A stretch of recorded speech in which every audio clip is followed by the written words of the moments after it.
Welcome to Kenton Teaches. Enjoy the video. You begin by gathering what matters: your vaccine card, any clinic portals, and proof of identity. Once done, scan or photograph the card and store it where you can access it quickly. Make a concise table listing each vaccine, number of doses, and target ages so you can see gaps at a glance. Then set calendar reminders for initial due dates and windows.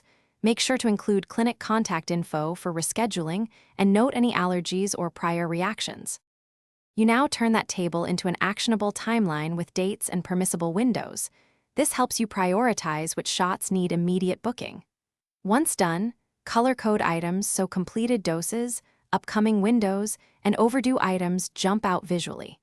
Make sure to attach appointment links or clinic phone numbers to each timeline entry and include buffer days for rescheduling.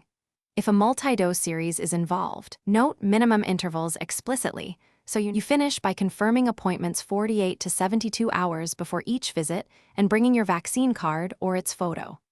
Once done, record the administered lot number and date immediately so your timeline stays current.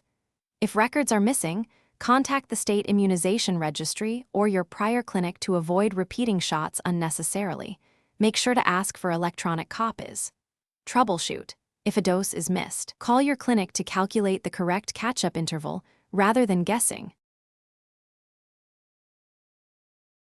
Thanks for watching. Please subscribe if this video was helpful.